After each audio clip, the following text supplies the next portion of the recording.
Sanggar Pamujan ini ada semenjak Desa Mangir ini ada kehidupan. Bahkan diperkirakan semenjak abad keempat. Jadi sebelum ada agama, tempat sini sudah dijadikan tempat pemujaan oleh leluhur kita. Ya, di mana ajaran Dharma itu adalah ajaran yang tidak mengotak-kotakkan manusia, yang saling menghormati sesama manusia dan ciptaannya, seluruh isi alam semesta.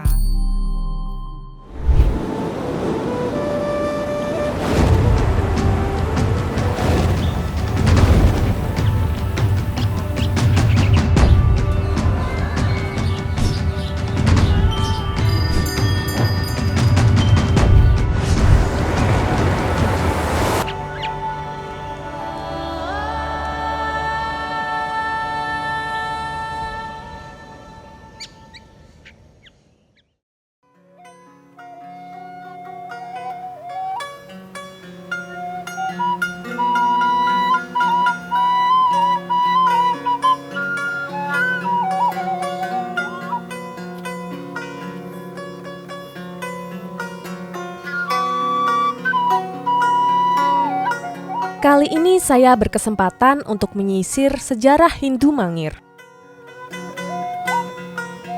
Terletak 22 km di selatan kota Jogja, tepatnya Dusun Mangir Lor, Sendang Sari, Pajangan, Kabupaten Bantul, Daerah Istimewa Yogyakarta.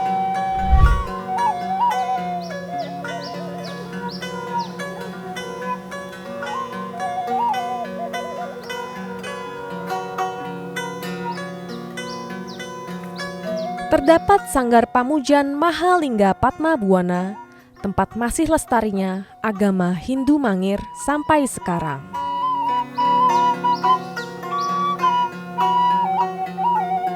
Adalah juru mangku Ibu Uti Suprapti sebagai sosok yang melestarikan ajaran Hindu Mangir.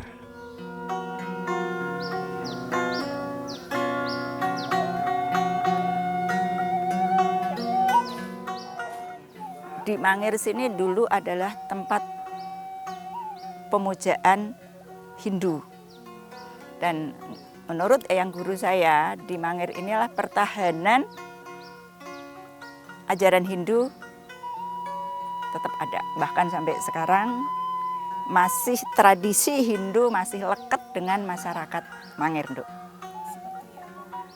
Di antaranya misalnya sesaji itu, bahkan masyarakat sini masih katakan 95% masih pada tekun membuat sesaji-sesaji itu, dan sesaji tersebut bahkan lebih komplit daripada ibu. Nah, selain masyarakat kami masih melestarikan tradisi sesaji Hindu, juga ritual misalnya prosesi pernikahan, terus prosesi 7 bulan, prosesi sunatan, itu tuh masih kental sekali, bahkan masih lestari di desa Mangir sini.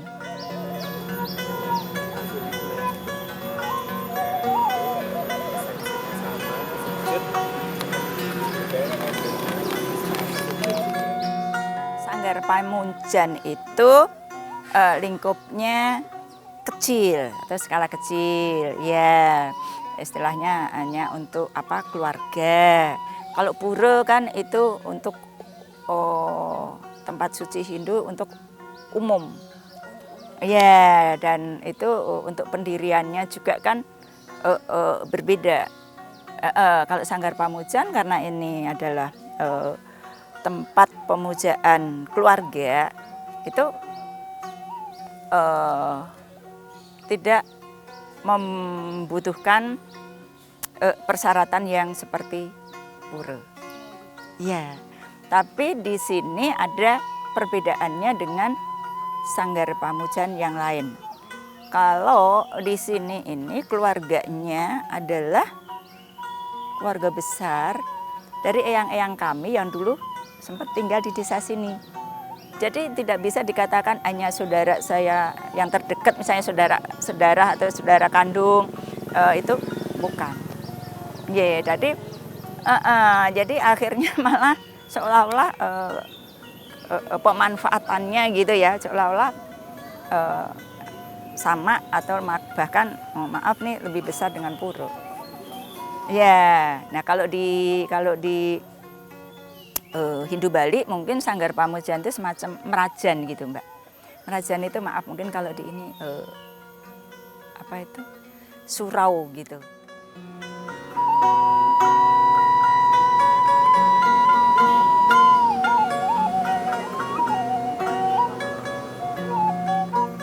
Kalau tempat sini ini selain menjadi tempat pemujaan, sebenarnya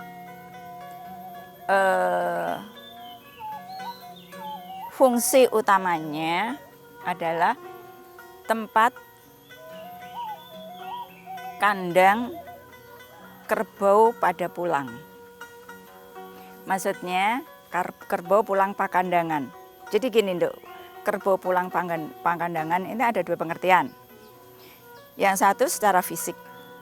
Secara fisik, jadi ini putra wayahnya eyang dulu yang pernah tinggal di Mangir. Sekarang kan mulai pada pulang ke sini, pada ngumpul. Nah, atau dengan istilah lain ini dikatakan di sini juga sebagai tempat ngumpulnya balung pisah. Jadi dari putra wayah yang tadinya sudah kita tidak ingat, bahkan kita tidak mengerti, terus sekarang sudah pada gede, udah pada tua, ketemu di sini yang sebelumnya tidak pada kenal, tapi terus merasa akrab. Nah itu yang dikatakan ngumpulnya balung pisah. Salah satu wujud bahwa kerbau itu pulang secara fisik. Nah yang kedua, kerbau itu pulang secara rohani atau spirit. Yaitu kita semua itu melestarikan budaya ritual leluhur kita. Ya, jadi tempat sini selain sebagai ngumpul balung pisah, juga sebagai sebagai tempat kembalinya ke ajaran Dharma atau ajaran Budi. Nggak lain ajaran Budi adalah ya sebenarnya ajaran Budi ini di semua agama itu ada, hanya kadarnya yang berbeda. Cuman kalau di sini semua pada mengacu kepada ajaran Dharma atau ajaran Budi leluhur masing-masing yang pada pulang ke sini. Karena saudara-saudara kita ini kalau pulang ke sini, mereka semua mengatakan bahwa saya merasakan bahwa saya di sini seperti di rumah mbah saya sendiri. Saya merasa nyaman, saya merasa senang di sini. Nah, seperti itu, Nduk.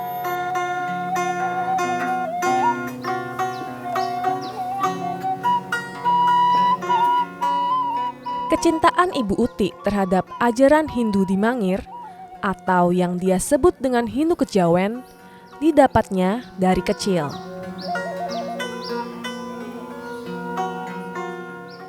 Meski ia tak menganut agama Hindu sejak ia lahir, namun seiring perjalanan kehidupannya, ia memilih untuk melestarikan ajaran leluhur nenek moyangnya. Dirinya percaya bahwa ia terpilih untuk melanjutkan budaya leluhur di Dusun Mangir.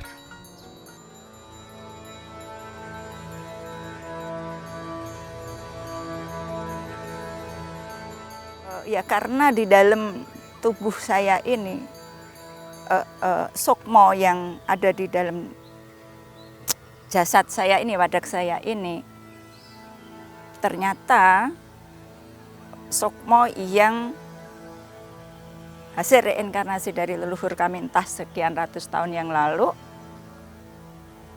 yang beliau itu adalah pelaku ritual Kejawen atau Hindu, atau lebih tepatnya ajaran Budi leluhur. Ya, nah baru tahun 2011 ketika Ibu terbangkitkan jiwanya setelah Ibu menjalani ritual besar-besaran, yaitu istilahnya ruatan. Kalau ini Jawa itu ruatan gitu, menjalani ruatan yang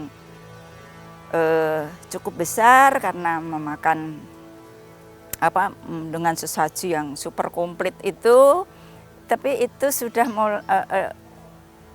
secara prosesi Hindu. Sebenarnya tempat sini ini karena ibu ini bukan membuat ya, ibu ini tinggal melestarikan, dan yang ibu ikutin adalah ini dari dalam, dari hati, mengalir sesuai dengan hembusan nafas ibu. Nah, ternyata ya itu tadi, semenjak saya diruat, makanya sesepuh itu pada langsung pirsa, maksudnya sesepuh itu yang ini ritualnya spiritualnya mumpuni ya Nduk ya, itu bisa mengonek, bisa terhubung melalui energi. Nah, makanya beliau pada memanggil ibu. Nah, dari situ karena yaitu ibu tuh ibarat listrik, itu kan ibu hanya sebagai kabel untuk mengalirnya energi yang tertanam di Sanggar Pamujan ini, karena Sanggar Pamujan ini ada semenjak Desa Mangir ini ada kehidupan. Bahkan diperkirakan semenjak abad keempat. Jadi sebelum ada agama, tempat sini sudah dijadikan tempat pemujaan oleh leluhur kita.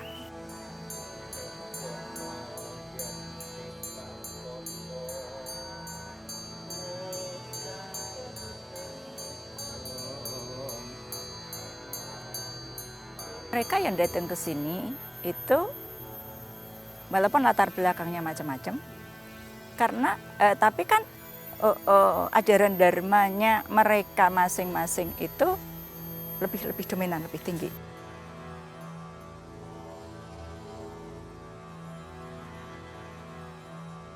Kita semua tuh ibaratnya cuma sebagai wayang. Iya, kita cuma sebagai wayang. Dan nanti kalau kita doa ya dengan ini kita masing-masing. Dan misalnya Romo Wira dengan budanya, terus ibu karena ibu Hindu dan ibu pemangku sini, ya ibu mimpin doanya secara Hindu. Tapi kan prosesi utamanya itu secara Hindu. Misalnya Romo Wira itu yang dari Buddha, dia itu istilahnya pendukung atau pendamping. Terus juga biasanya yang dari Kejawen, itu juga gitu. Itu biar ketika doa itu, kalau yang melakukan pemujaan ini dari berbagai keyakinan, kan energi yang akan hadir atau yang turun itu kan akan lebih besar. Dan ini salah satu bukti bahwa leluhur kami itu dari dulu sudah menanamkan kepada kita semua, yaitu Bhinneka Tunggal Ika. Ya, dan disinilah sebenarnya sebagai contoh tempat suci yang digunakan untuk melestarikan ajaran Dharma. Sebenarnya kalau ajaran Dharma itu, ajaran Budi Pekerti ini, maaf Mbak, kan tidak ada latar belakang agama. Tapi hanya Budi Pekerti aja.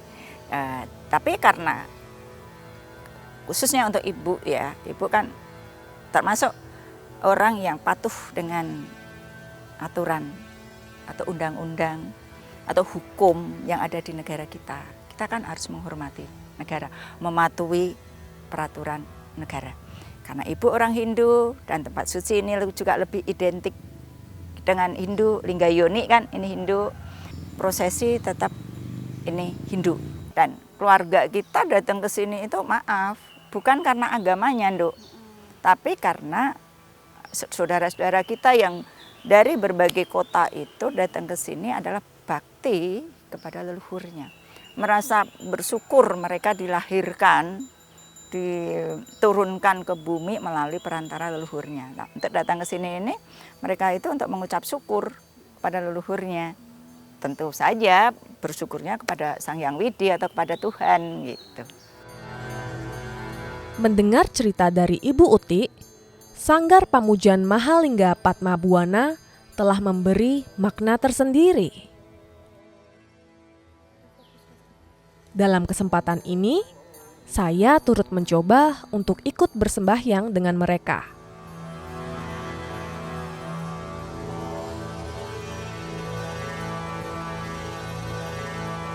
Di sana, saya bertemu dengan Ayu, seorang transpuan yang akhirnya menemukan kembali rumahnya untuk menghadap Sang Pencipta melalui ajaran Dharma. Kalau saya memang berlatar belakang dari keluarga Muslim, dan saya sendiri ketika kecil pun Muslim karena bagi saya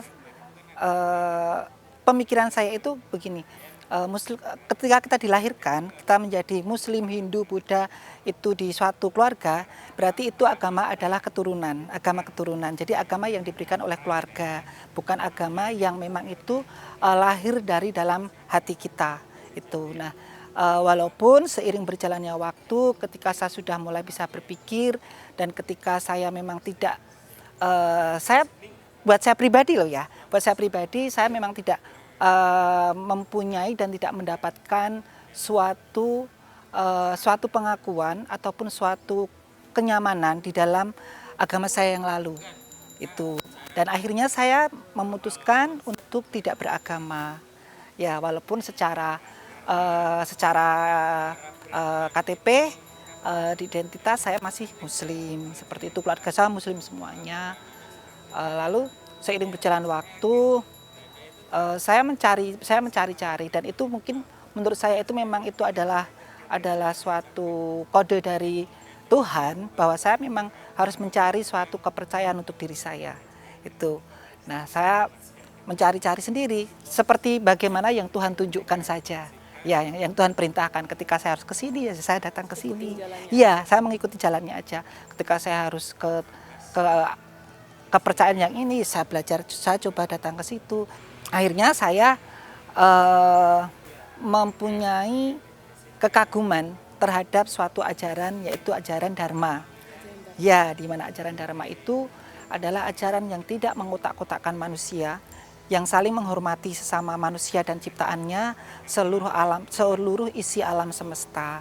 Jadi dalam ajaran itu, di situ tidak ada laki-laki, perempuan ataupun apapun, tetapi di situ adalah manusia yang memanusiakan, karena manusia itu adalah partikel-partikel dari Tuhan yang memang harus dihargai.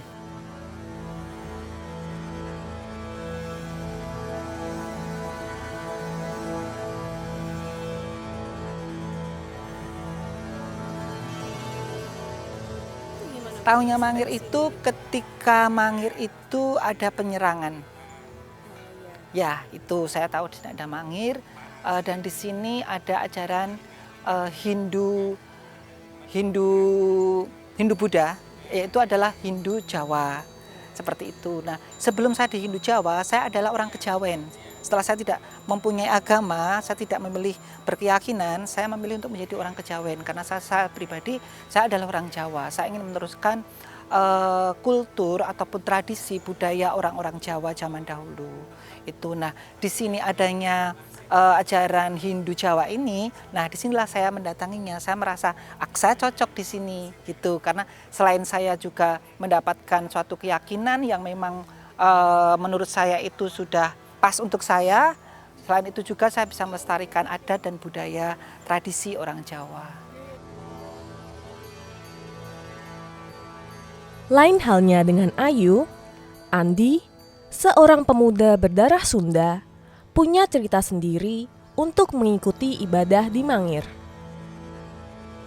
Saya dididik secara Katolik, tetapi waktu itu saya belum terlalu mendalami Katolik. Jadi ketika kecil itu kebetulan orang tua saya lebih kepada ajaran kepercayaan Sunda waktu itu, yang disebut dengan Sunda Wiwitan.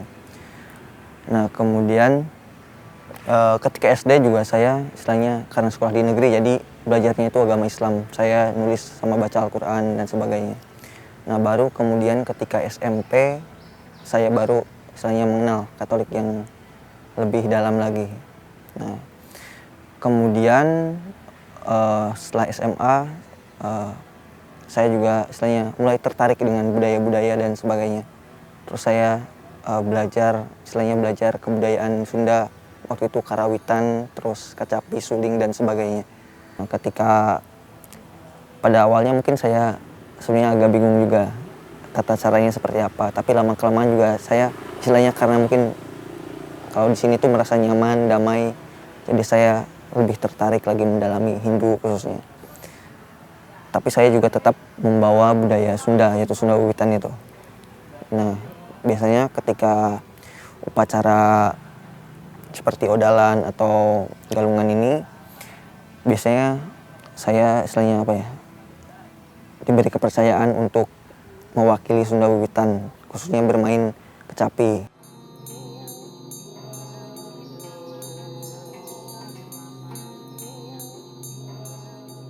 Sementara itu, Bustam, seorang pria berdarah Cina, juga mengisahkan awal mula dirinya beribadah dengan ajaran Hindu Jawa ini. Saya kebetulan terlahir dari keluarga besar Islam, kemudian mengalami pergumulan dalam hati, dalam pergumulan batin.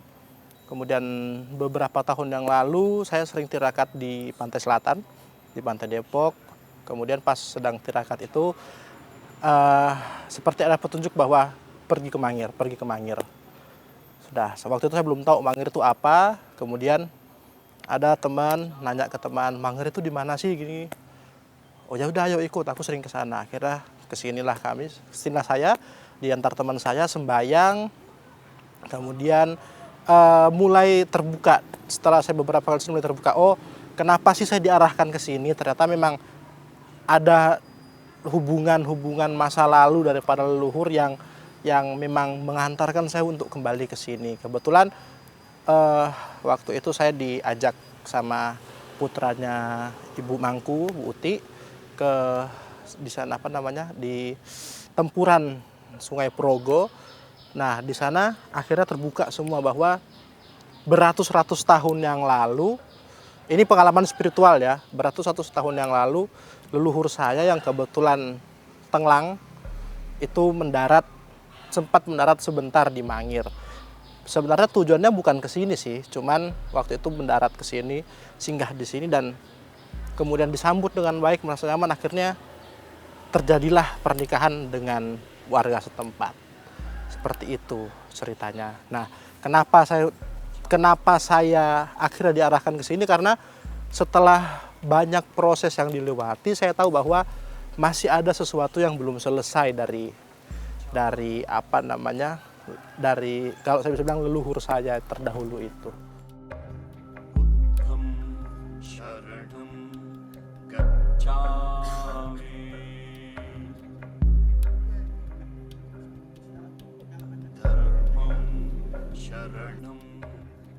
Saya saat ini adalah seorang penganut penghayat kepercayaan terhadap Tuhan Yang Maha Esa. Tapi untuk ritual peribadatan persembahyangan itu mengikuti cara Siwa Buddha. Cara Siwa Buddha itu adalah seperti yang dilakukan di Mangir. Nah, jadi tadi ketika persembahyangan galungan tadi dipuput oleh dua orang. Yang pertama Romo Pandita Patmawira dan Ibu Juru Mangku Uti Suprapti itu. Nah, ini dari Siwa dan Buddha. Nah, seperti itu.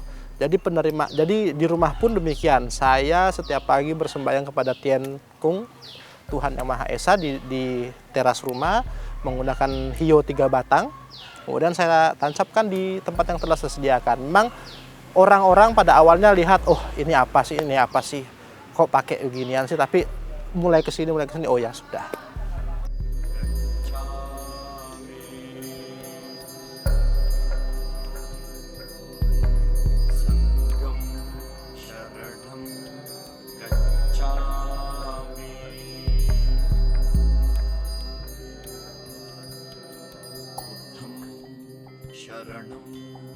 Kalau di sini itu adalah tempat yang beragam.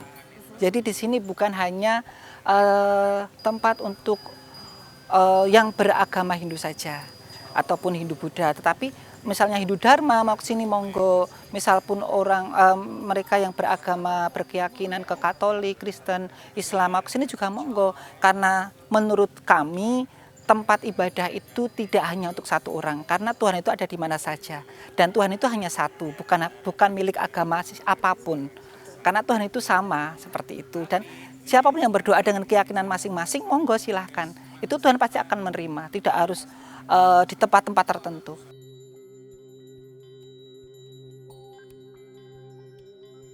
Nanti di sini ya tujuan utamanya untuk bakti kepada leluhur.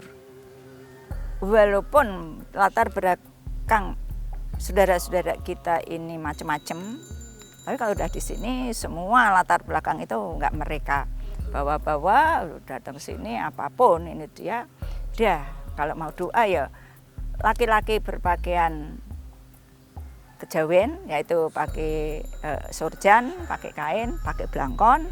Yang perempuan begitu juga, pakai kebaya, pakai kain.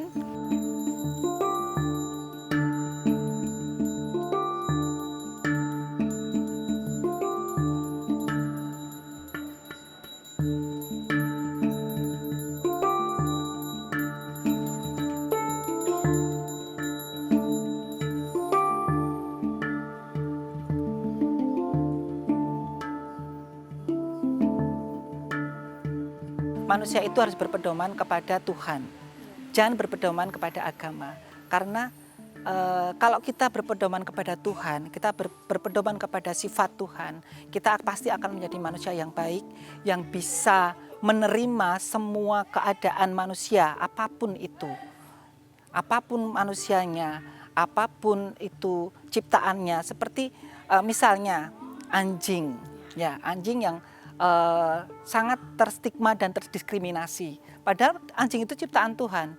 Nah, tapi kenapa masih selalu anjing itu seperti tidak layak hidup?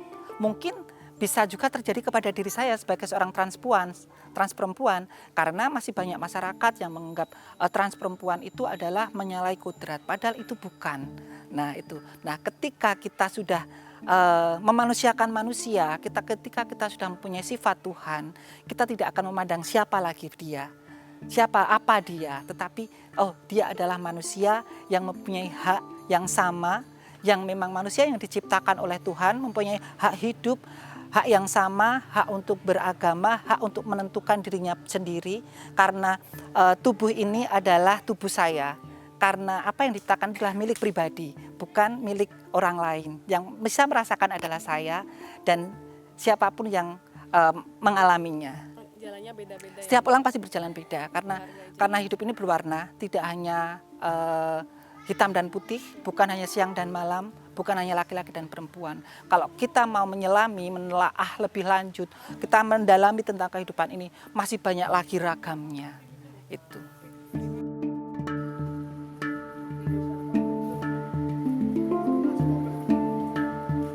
Yang terpenting kita ciptakan suasana yang damai, yang tentram, kita saling menghormati, kita saling menghargai keberagaman beragama. Damai di hati, damai di bumi, damai selama-lamanya. Om Santi, Santi, Santi, Om.